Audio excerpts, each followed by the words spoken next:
바울은 2차 선교 여행 시에 지금의 튀르키예에서 배를 타고 그리스 북쪽 지역으로 건너갔습니다. 그게 최초 유럽 선교라고 보통 말을 합니다. 그 지역의 대표적 도시인 빌립보에 가서 복음을 전했습니다. 교회가 성립됐어요. 빌립보 교회는 바울이 떠난 다음에도 계속해서 관계를 맺었습니다. 바울의 선교 여행의 재정적 후원자로 대표적인 교회입니다. 이 빌립보서의 주제는 보통 기쁨이라고 합니다. 여러 구절에서 기쁨에 대한 이야기가 나와요. 2장 17절에서 18절 나는 기뻐하고 너희 무리와 함께 기뻐하리니 이와 같이 너희도 기뻐하고 나와 함께 기뻐하라고 했고요. 2장 28절에서 29절에서도 비슷한 말을 했으며 3장 1절에서는 나의 형제들아 주 안에서 기뻐하라고 썼습니다. 오늘 설교 본문인 4장 4절에서는 조금 더 특징적인 표현이 나옵니다. 주 안에서 항상 기뻐하라. 내가 다시 말하노니 기뻐하라. 놀랍습니다. 우리가 자주 들은 구절입니다. 자주 들었다고 해서 실제로 그 말씀 안으로 들어가는 건 아닙니다. 우선 저 말씀이 무슨 뜻인지를 정확하게 이해해야 됩니다. 바울의 영적인 내공, 어떤 그 깊이로 일단 한 발짝 우리가 따라 들어가야 됩니다. 항상 기뻐하라고 했으니까 바울이 말하는 말하는 기쁨은 삶의 조건에 따라서 들쑥 날쑥 하지 않습니다. 인생이 잘 풀리면 기뻐하고 잘 안 풀리면 기뻐하지 않는 것도 아니고요. 기분에 따라서 좌우되는 것도 아닙니다. 그리스도인의 삶에 깔린 존재론적 근거가 바로 기쁨이라는 뜻입니다. 말하자면 우리의 일상이 기쁨으로 충만한 겁니다. 이게 실제로 가능할까요? 그리고 그게 어떻게 가능할까요? 그걸 경험해 보셨습니까? 우선 기쁨과 재미를 구분해서 봐야 됩니다. 재미가 기쁨은 아니에요. 현대인은 주로 재미에 치중하면서 삽니다. 가족끼리도 재미있어야 하고 교회 생활도 재미있어야 한다고 사람들은 생각합니다. 설교도 재미있어야 회중의 귀에 들리죠. 생일을 맞았을 때 가족이나 친구가 생일 됐을 때 상품권이나 꽃다발을 선물로 주면 재미있는 그런 관계가 형성됩니다. 그러한 소소한 재미가 없으면 사람 관계가 가까워질 수 없죠. 그래서 그런지 우리나라 사람들은 회식을 유독 즐기는 것 같습니다. 이는 역설적으로 세상살이가 그만큼 척박하다는 뜻이기도 하겠죠. 재미에 치중하는 삶 말입니다. 요즘 힐링을 주제로 하는 대중 강연이 인기를 끕니다. 요즘만이 아니라 제법 됐어요. 가족과 친구 사회에서 소통이 안 되고 교우들 사이도 마찬가지예요. 뭔가 억압된다는 느낌에 사로잡힌 이들에게 방향을 제시해 주는 강연입니다. 이름만 대면 알만한 승려도 있고 아시죠? 오래됐어요. TV에 자주 나오는 어떤 심리학 박사도 있어요. 성악을 전공했지만 이제는 강연자로 활동하는 어떤 분도 있습니다. 모두 그 계열에서 일가를 이룬 분들입니다. 그분들의 강연은 일단 재미가 있어요. 저절로 귀에 들어와요. 내용도 충실한 편입니다. 여러 층의 인간관계에 대한 그분들의 조언과 분석은 문제를 해결하는 데 도움을 줍니다. 세상살이에서 소소한 재미와 흥미를 만들어가는 지혜를 얻을 수 있습니다. 상품권과 꽃다발을 제때에 주고받는 방법을 그런 강연에서 배우는 겁니다. 그리고 다른 이들도 자기처럼 어려움을 당한다는 사실을 확인하면서 힐링을 경험합니다. 우리 모두에게 필요한 일입니다. 사람과의 관계를 원만하게 회복할 방법을 알면, 즉 상품권과 꽃다발을 주고받으면서 삶의 재미를 느낄 줄 알면 그 사람의 영혼이 기쁨으로 충만할까요? 그렇지 않습니다. 사람은 아내나 남편이나 부모나 자식이나 친구에게서 아무리 극진한 관심을 받아도 그것만으로 영혼의 만족을 느낄 수 없습니다. 그런 삶의 노하우는 우리 인생을 약간 덜 지루하게 할 뿐이지 바울이 말하는 기쁨 안으로 들어가게 하지는 못합니다. 아닌가요? 제가 착각하고 있는 걸까요? 어떻습니까? 위르겐 몰트만이라고 하는 신학자는 제가 대구 선사 아카데미 사이트에 강독하면서 올리는 책인데, 절망의 끝에 숨어있는 새로운 시작이라는 책에서 현대인의 삶을 가리켜 그 독일과 유럽을 얘기하는 거겠죠. 2000년대 들어와서의 현상을 말하지만 그 전체를 가리킨다고 할 수 있어요. 삶의 권태와 공허함에서 오는 흥미 위주의 교제, 슈파스 게젤샤프트라고 짚었습니다. 독일 사람들이 가장 많이 쓰는 단어의 하나가 슈파스예요. 재미, 흥미입니다. 131쪽에 나오는 내용을 부분적으로 제가 조금 번역이라서 좀 고쳐서 읽어보겠습니다. 그것은 유럽과 북미 선진국 사람들의 소위 흥미 위주의 교제, 슈파스 게젤샤프트에 잘 나타난다. 즉, 나는 흥미를 맛보고 싶다라고 사람들은 말하면서 죽을 때까지 흥청망청하는데, 이는 그들의 삶이 무미건조하고 공허하기 때문이다. 남는 것은 죽음의 대기실에서 벌어지는 환담과 오락이다. 좀 쉬었다가, 문화적인 허무주의와 대량살상에 대한 허무주의적 무감각이 20세기를 지배하였다. 과거의 커다란 규모에서도 그러했고 오늘날의 작은 규모에서도 그러하다.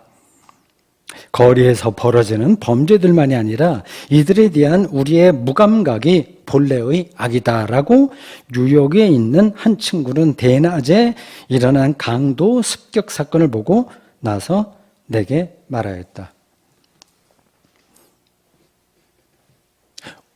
오해는 마십시오.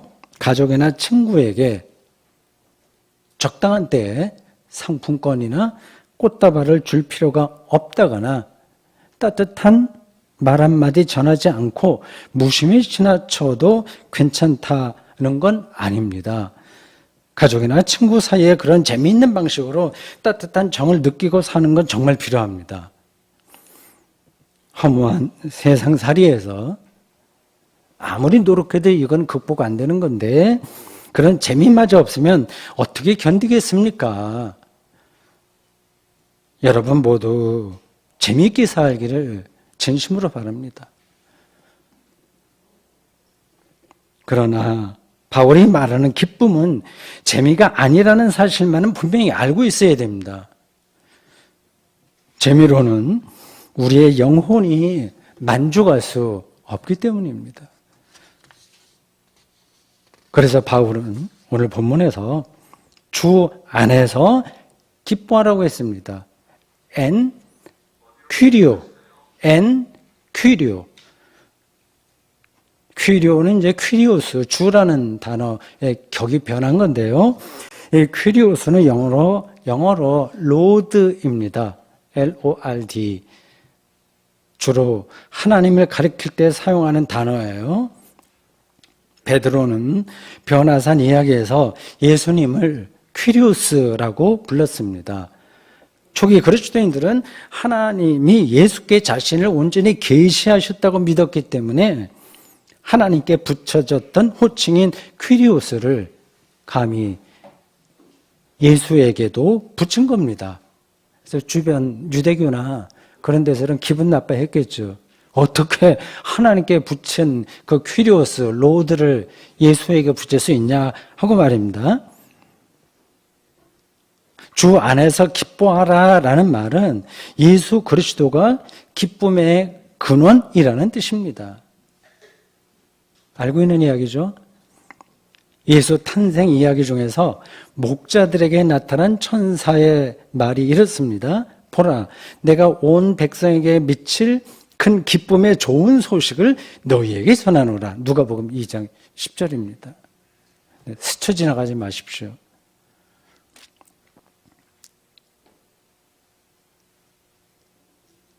여러분, 이러한 신학 성서의 고백이 맞는 이야기입니까? 여러분은 예수 그리스도를 통해서 기쁨 충만한 삶을 살아가십니까? 나이가 들면서 주 안에서의 기쁨이 점점 더 풍성해지십니까?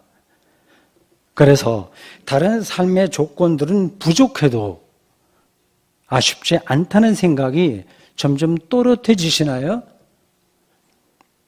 그게 아니라 이 주 안에서 엔 퀴리오, 이거는 점점 희미해지고 있으나 마나 그 정도가 되고 세상 살이의 노하우만 더 늘어나십니까? 이 대목에서 바울이 너희 관용을 모든 사람에게 알게 하라라고 언급했다는 사실을 주목해야 됩니다. 그게 연달아서 나오는 문장이에요. 기뻐하라는 문장과 병렬로 나옵니다. 이 관용을 사람들에게 알게 하라. 너그러움입니다. 친절함이에요. 이 관용은 주 안에서 기뻐하는 사람에게 나타나는 삶의 열매라고 할 수 있습니다. 기쁨은 그 사람의 내면에서 일어나는 삶의 능력이고, 관용은 밖으로 드러나는 삶의 능력입니다. 전자는 존재이고 후자는 행위입니다. 전자는 나무이고 후자는 열매입니다. 내면의 기쁨이 있어야 너그러울 수 있고 친절할 수 있습니다.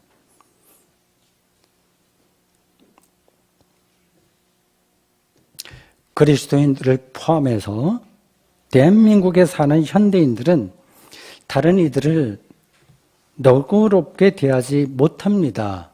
다는 아니나 현대사회 현상이 그렇습니다. 인색합니다. 어딘가 화가 난 사람처럼 삽니다. 젊은이들도 그래요.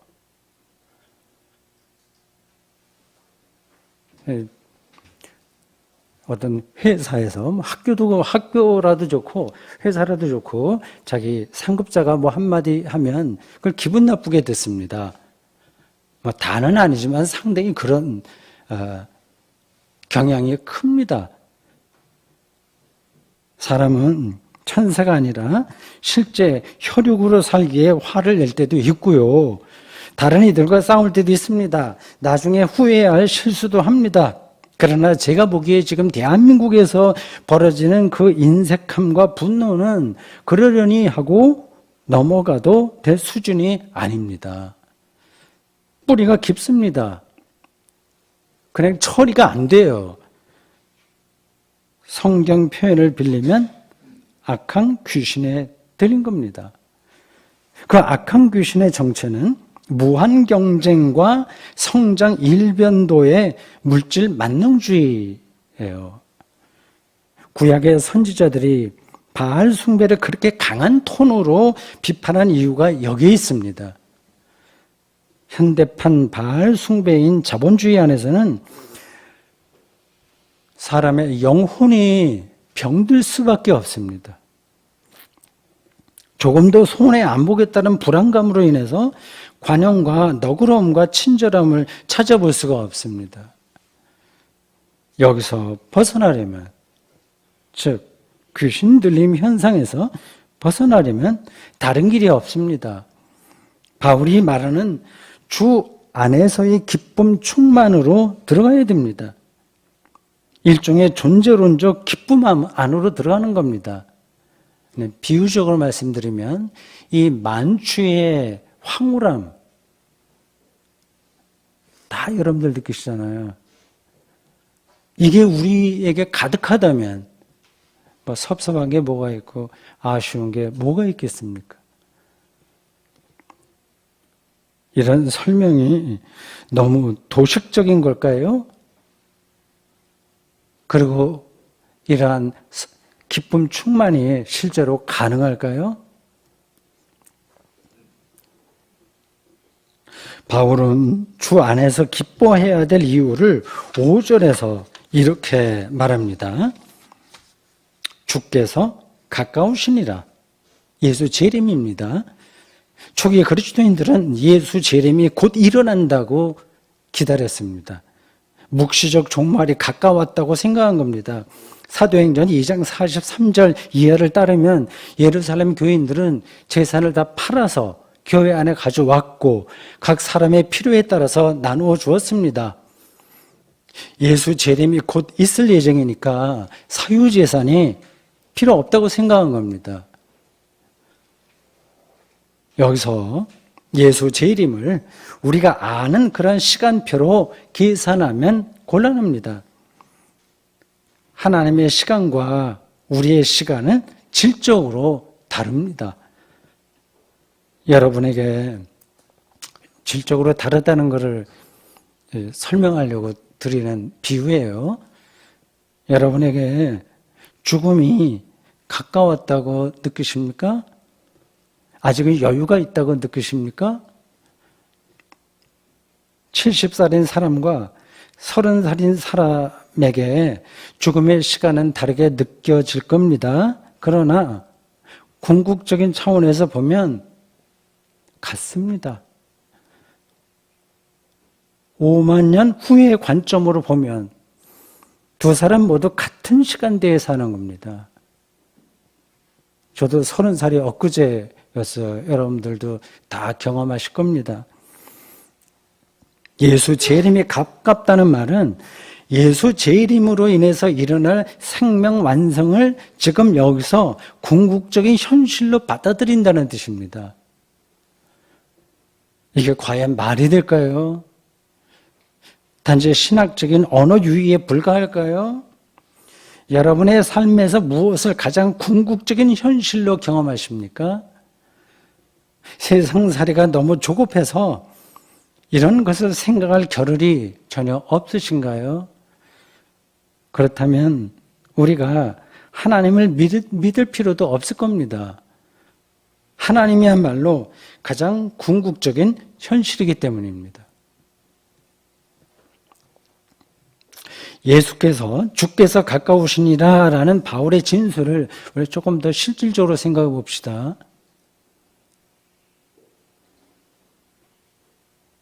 예수 재림은 생명 완성을 의미한다고 말씀드렸어요. 주께서 가까이 오신다는 말은 생명 완성의 순간이 가까워졌다는 뜻입니다. 더 정확하게 말하면 이미 우리는 생명을 얻은 거예요. 구원받은 겁니다.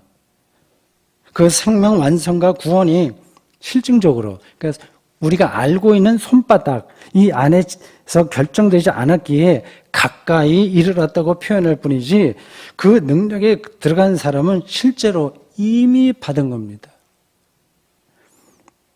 가까이라는 말과 이미라는 말은 하나예요. 예수께서는 공생애를 시작하면서 하나님 나라가 가까이 왔다고 말씀하셨습니다. 이미 왔다는 거예요. 문 앞에 당도했다는 뜻입니다. 다만 그쪽을 향해서 우리가 삶의 방향을 돌이키지 않았을 뿐입니다. 돌이키지 않았으니까 왔는지 안 왔는지 느껴집니까, 이게? 그래서 예수께서는 메타노이아, 회개하라고. 다른 게 아니에요. 그쪽을 향해서 삶의 방향을 바꾸라고 선포하신 겁니다. 우리는 어디서 생명을, 즉 살아있다는 사실을 확인할 수 있습니까? 먹고 배설하고 아이 낳고 돈 벌고 취미생활을 하는 거라고 또 말하는 사람들이 있을 겁니다. 다른 사람에게 아쉬운 소리 하지 않고 넉넉하고 자유롭게, 그리고 가능한 한 럭셔리하게 사는 것이라고도 말할 수 있어요. 우리가 볼 때 1인 독재 국가에 사는 북한 사람들이나 가난한 네팔 사람들은 제대로 사는 게 아니겠죠. 그건 그렇다고 하고, 오늘 우리가 이렇게 상대적으로 잘 먹고 잘 사는 대한민국 사람 우리는 생명을 생명답게 살고 있을까요? 정말 평화롭게 삽니까? 우리의 영혼이 평화롭습니까? 다른 것으로 채워지지 않아도 충분히 만족하십니까? 우리가 멋지게 살아보려고 애를 쓰긴 하지만 영혼이 충만하다는 느낌은 별로 강하지 않습니다. 계속 공허한 가운데 살지도 모릅니다. 그렇게 세월을 보내면서 늙어서 죽을 겁니다. 그런 인생으로 여러분은 나 살아있는 거야, 생명을 얻은 거야, 이렇게 자신 있게 말할 수 있으신가요? 인생이 별거 있나? 그런 정도로 만족하고 살아야지 하는 사람들도 있을 겁니다. 정말 생명 충만한 삶이 있는데도 그걸 눈치채지 못하고 어정쩡하게 인생을 보내면서 어쩔 수 없지 한다면 얼마나 불행한 인생이겠습니까? 그리스도인이라고 하면서도 성경이 말하는 기쁨 충만한 인생을 모른다면 얼마나 안타까운 거겠어요. 이솝 우화에 나오듯이 높은 데 있어서 포도를 먹지 못하고 처음에 먹고 싶었었는데 먹지 못하게 되자 저 포도주는 쉬어서 못 먹을 거야, 맛이 없을 거야, 이렇게 하는 여우처럼 자기 인생을 합리화하면서 사는 건 혹시 아닐까요?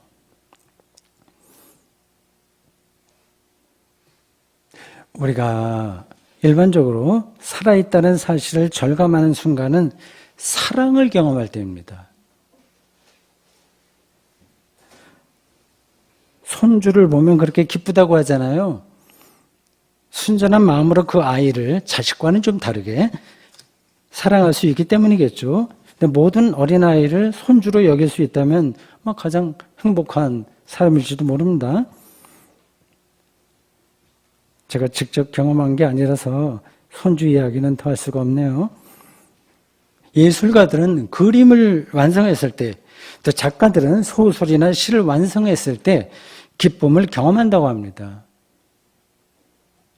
그들의 경험은 이 세상에서 다른 것으로 대체할 수 없는 정말 소중한 기쁨입니다. 그렇지만 그 사랑이기도 하고 기쁨이기도 합니다. 그렇지만 그것이 아무리 고유하고 가치가 있어도 절대적이지 않고 영원하지도 않습니다. 그들은 혹은 그것들은 하나님이 아니기 때문입니다.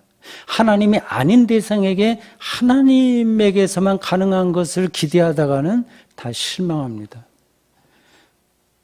하나님이 우리와 함께 할 때만, 또는 우리가 하나님과 함께 할 때만 우리는 참된 의미에서 기쁨의 세계로, 즉 살아있음의 세계로 들어갑니다. 왜냐하면 하나님만이 참된 의미에서 우리를 사랑하시는 분이기 때문입니다. 다른 데서 너무 기대하지 마십시오. 그분만이 선하신 존재이기 때문입니다. 그 사실을 안다면 기쁨 충만하여 자신의 운명에 대해서 걱정하지 않을 겁니다. 그리고 관용을 보일 겁니다. 그 사랑의 능력을 바울은 고린도전서 13장에서 좀 멋있게 문학적으로도 높은 수준으로 노래했습니다. 고린도전서 13장 4절에서 7절만 읽어보겠습니다. 사랑은 오래 참고 사랑은 온유하며 시기하지 아니하며 사랑은 자랑하지 아니하며 교만하지 아니하며 무례히 행하지 아니하며 자기의 유익을 구하지 아니하며 성내지 아니하며 악한 것을 생각하지 아니하며 불의를 기뻐하지 아니하며 진리와 함께 기뻐하고 모든 것을 참으며 모든 것을 믿으며 모든 것을 바라며 모든 것을 견디느니라. 그런 분이 하나님이시고 예수 그리스도십니다. 우리를 있는 그대로 받아주시는 분이십니다. 여러분이 죽는 순간에도 그분은 거기 함께 하십니다. 안 믿어지시나요? 그분은 임마누엘이십니다. 이보다 더 기쁜 소식이 어디 있겠습니까?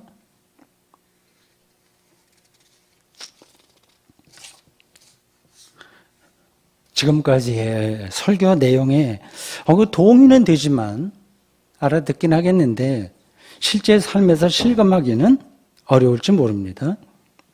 세상살이가 얼마나 복잡한데 예수 그리스도를 통해서 기쁨 충만해질 수 있느냐고 말이죠. 그렇습니다.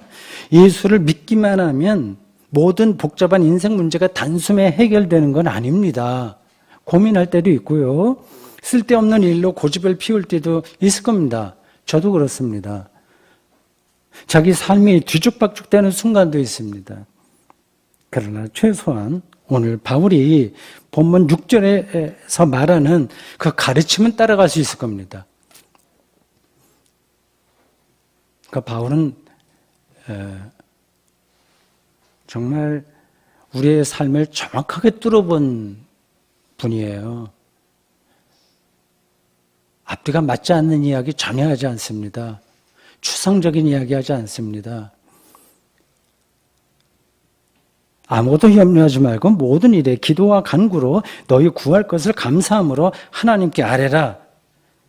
골치 아픈 일이 있어도 염려하지 말고 감사한 마음으로, 즉 평상심으로 하나님께 아뢰라는 이 말은 자신의 삶을 하나님과의 관계에서 받아들이라는 뜻입니다.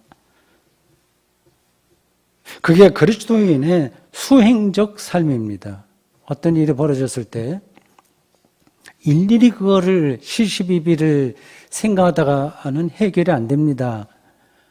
하나님과 나와의 관계에서 그것을 받아들이고 대처해야 됩니다. 그러니까 무엇을 먹고 마실까 하는 걱정이 아니라 하나님과의 관계에 집중하는 삶을 가리킵니다. 그럴 때 어떤 일이 그리스도인에게 일어나는지를 바울은 7절에서 정확하게 짚었어요. 그래야만 모든 지각에 뛰어난 하나님의 평강이 샬롬이죠. 히브리어로 에이레네. 하나님의 평화가 그리스도 예수 안에서, 그 다음에 중요해요. 너희 마음과 생각을 지키시리라. 마음과 생각이 요동치거든요. 우리의 삶은. 그걸 지키신다는 겁니다. 그러니까 우리가 마인드 컨트롤 해서 이걸 지키는 게 아니라 하나님이 우리를 평화롭게 하시는 겁니다. 정말 그럴까? 혹시 그런 생각이 드시나요? 9절에서 바울은 평강의 하나님이 너희와 함께 계시리라고 다시 또 강조했습니다. 놀랍습니다.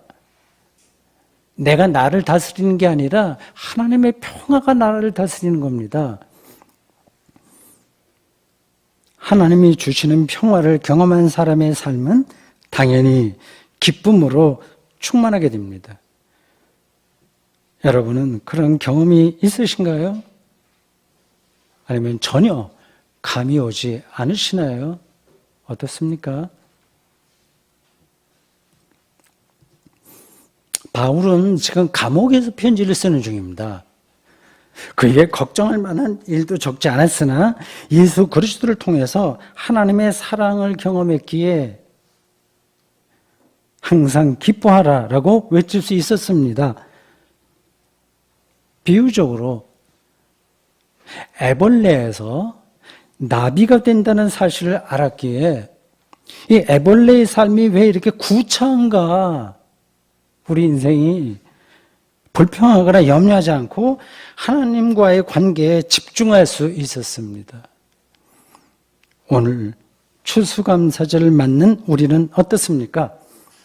예수 그리스도 안에서 살아있음의 존재론적 기쁨을 충만하게 경험하시나요?